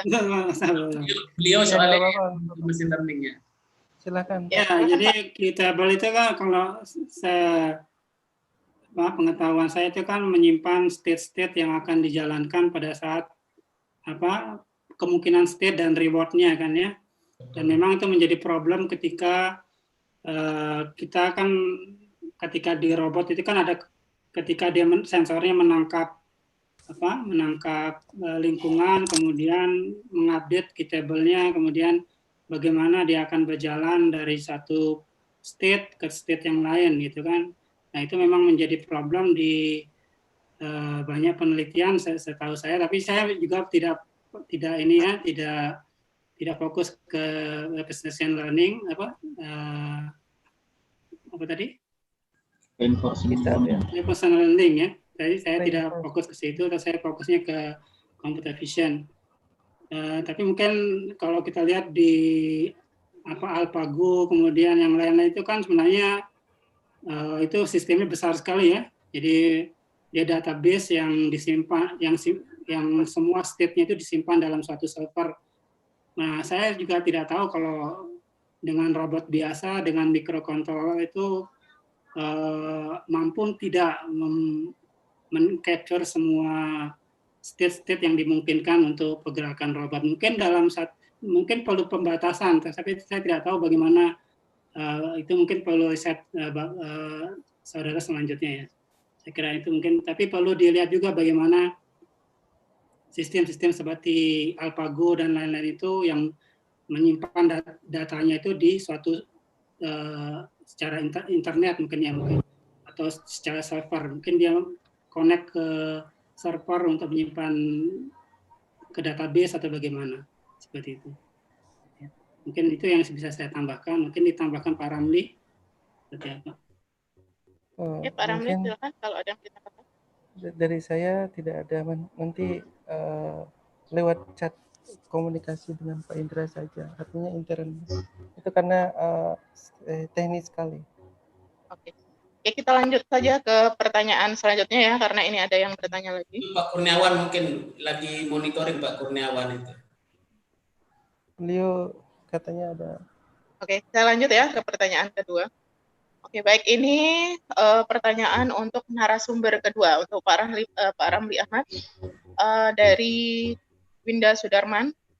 Pertanyaannya, berapa minimal presentasi akurasi dalam metode klasifikasi yang dapat digunakan dalam sebuah penelitian sehingga hasil dari analisis yang dilakukan dapat dipercaya dan dapat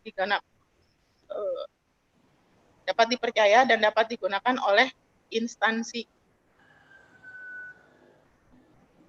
Baik, suaranya terputus, saya coba cari. Oke, poinnya di sini itu berapa sih akurasi itu yang sebaiknya digunakan gitu, dalam. Oke, baik. Mengenai presentasi dari sebuah akurasi itu tergantung dari tujuannya ini untuk instansi ya. Instansi biasanya itu depend on ya. Kalau contoh di perbankan itu perbankan itu kalau akurasinya tinggi itu perbankan tidak terlalu terima. Dia hanya mencari namanya RMSE, root mean square error. Dia mencari error yang paling rendah. Jadi jawaban saya depend on datanya seperti apa dulu, kemudian ini untuk pemerintahnya dia tujuannya mencari apa, karena belum tentu akurasi tertinggi itu yang terbaik, tergantung, depend on. Mungkin itu dulu jawabannya, kali untuk lebih lanjut mungkin bisa chat saja. Ya, oke, baik, itu Winda Sudarman. Pada Winda Sudarman penjelasan dari Pak Ramli, jadi tergantung kondisinya, situasinya seperti apa, nanti akurasi tergantung. Jadi biasanya kan akurasi juga dilihat dari penelitian sebelumnya seperti apa. Jika akurasi lebih tinggi ya bisa jadi bisa digunakan. Ya, oke, ada pertanyaan selanjutnya.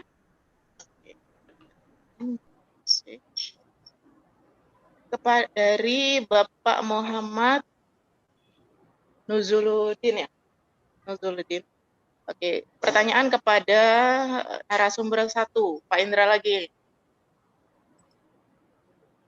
Saya Nebi menggunakan ayat, mau bertanya bagaimana membangun web server untuk ayat. Atas penjelasannya saya ucapkan terima kasih.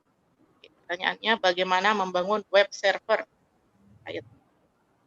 Oke, baik. Terima kasih. Assalamualaikum warahmatullahi wabarakatuh. Oke.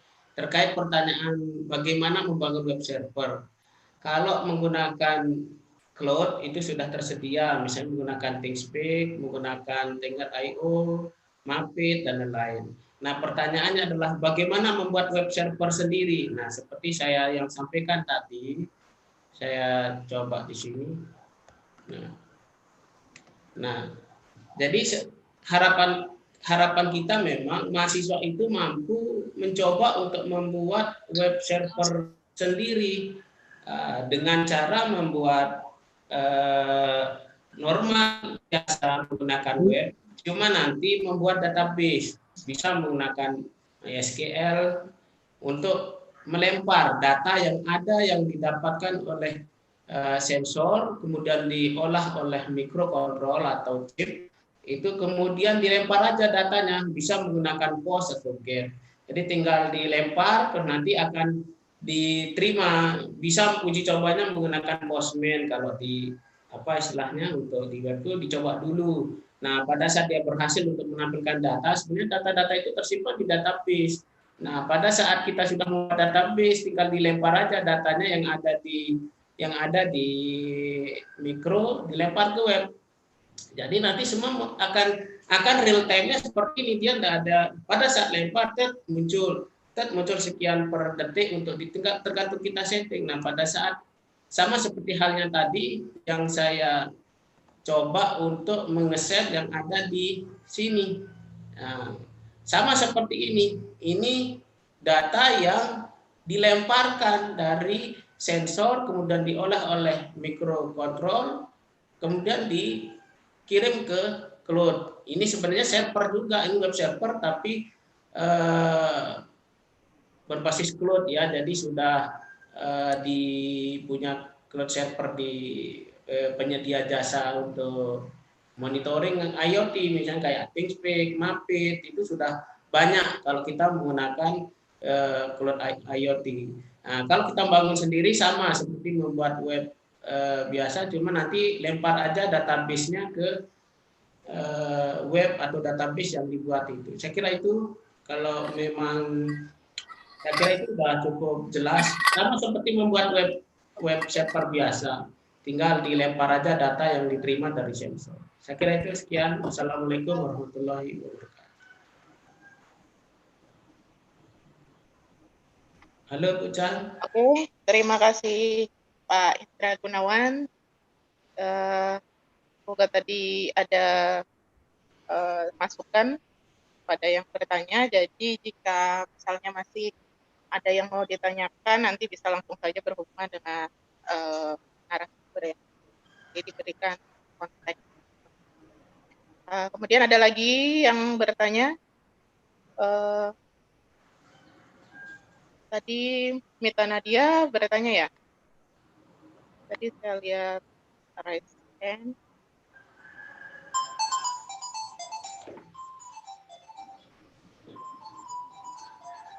Oke, ada pertanyaan lagi.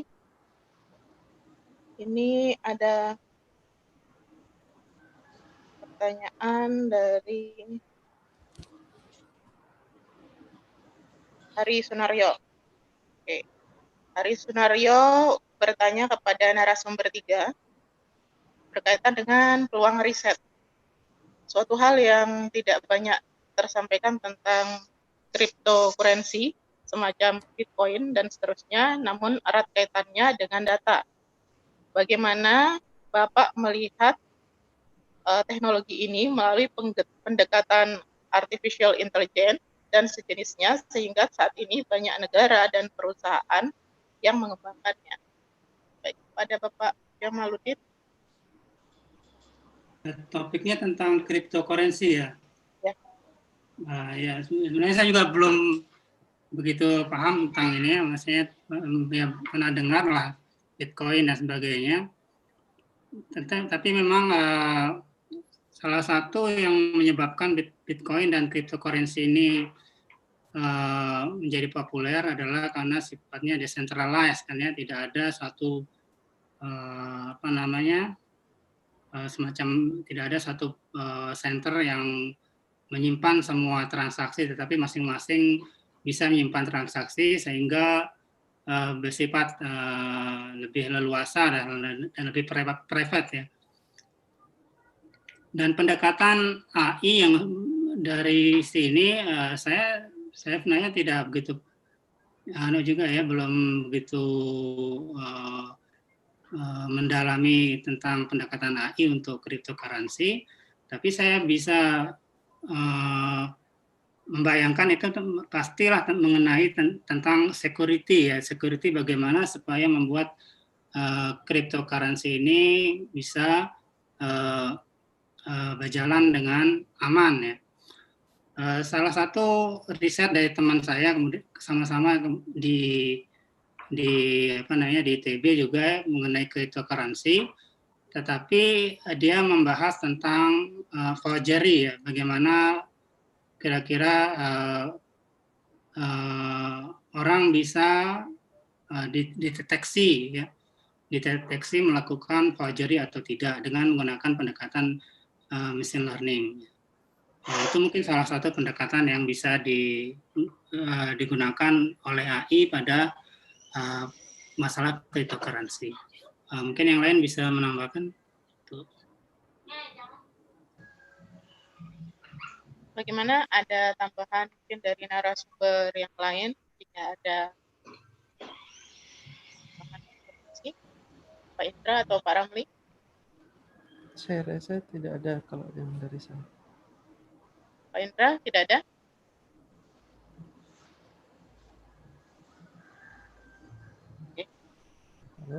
Baik, tidak ada pertanyaan lagi. Silakan diberikan kesempatan untuk yang mau bertanya. Oh ya, untuk para peserta, untuk bisa mendapatkan sertifikat, silahkan lihat di bagian chat room. Di situ sudah dibagikan link yang bisa diisikan pada bagian form. Nanti akan dicocokkan siapa peserta dan form yang sudah diisi untuk mendapatkan sertifikatnya. Itu jangan lupa. Oke, kita sudah ada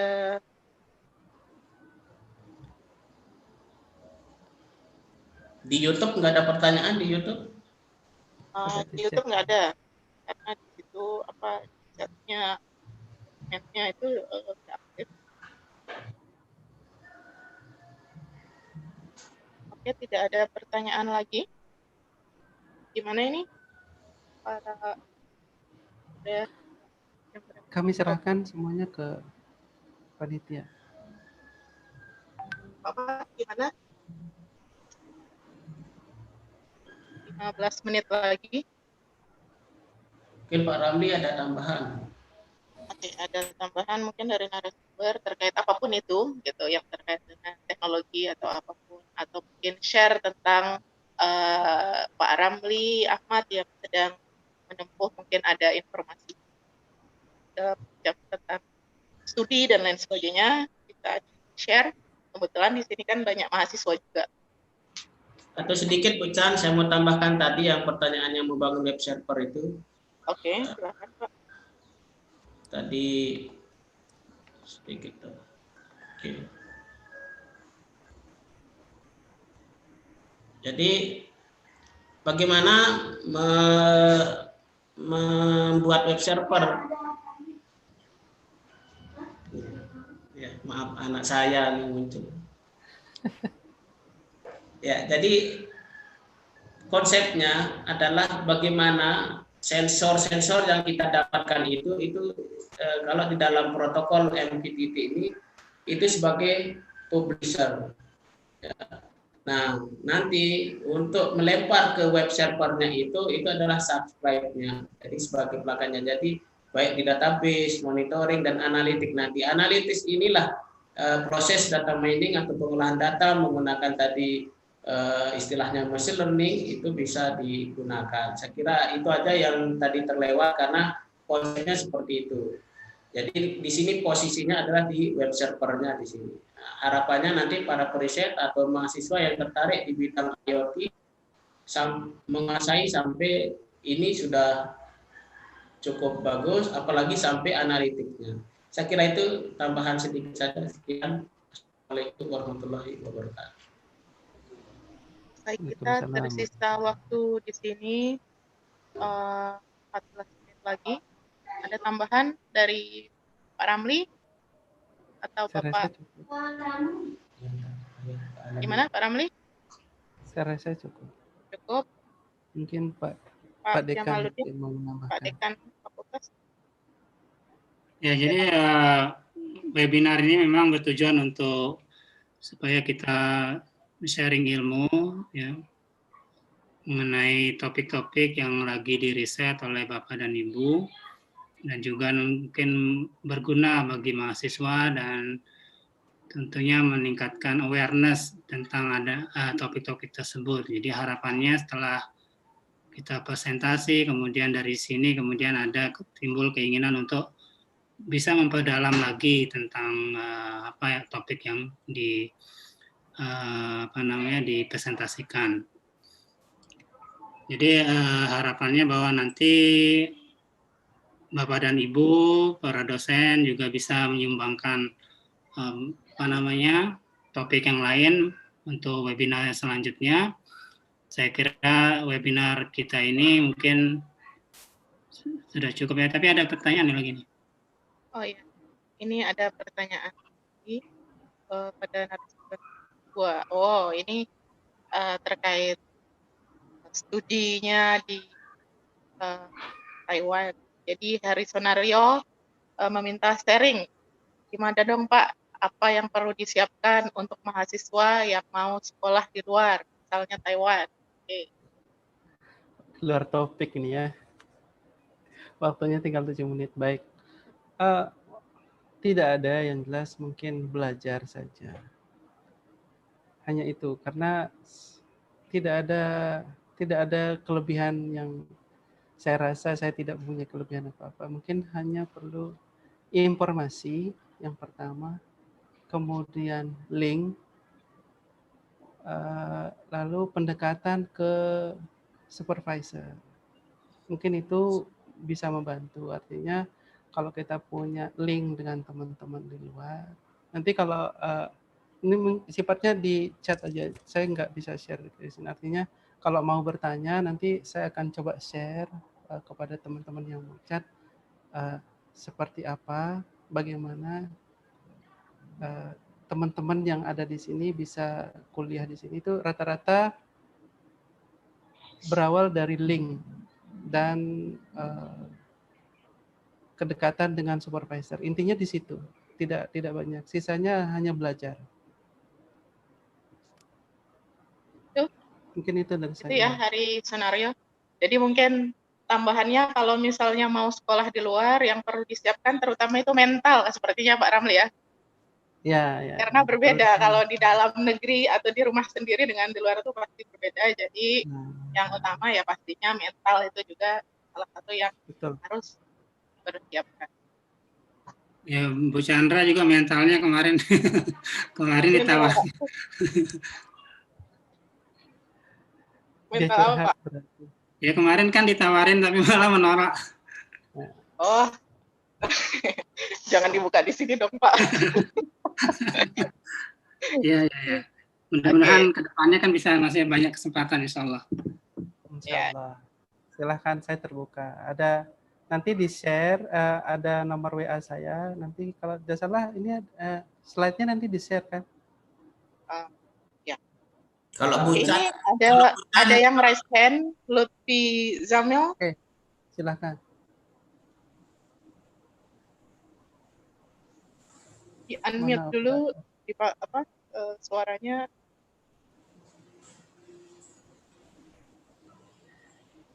Bu Chan punya S2 yang lain ini. Ini Lutfi Zamil nggak aktif ininya nih. Nggak aktif apa? Voice-nya, cuma videonya. Host aktifin. Mungkin kalau nggak dari chat aja ya. Lutfi Zamil. Ini Lutfi Zamil mahasiswa atau bukan? Jadi Mas Lutfi Zamil itu bisa meng-unmute dari punyanya sendiri untuk bisa ini. Iya. Silahkan, Mas Lutfi Jamil.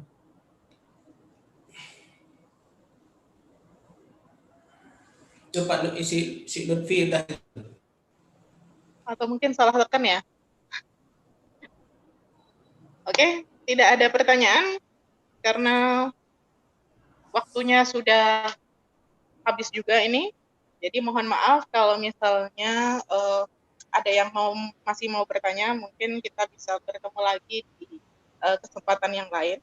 Oke, baik, saya langsung ke penutupan saja kalau begitu. Kita sudah sampai di akhir acara Websmidar kali ini. Kami mengucapkan terima kasih kepada para narasumber yang telah memberikan banyak informasi kepada kita semua. Tidak lupa kami juga ucapkan terima kasih pada seluruh peserta yang sudah ikut bergabung dan berpartisipasi pada web seminar Fakultas Teknik Universitas Hamdan Wadi kali ini. Berbagai sesi seminar ini kita sudah lewati.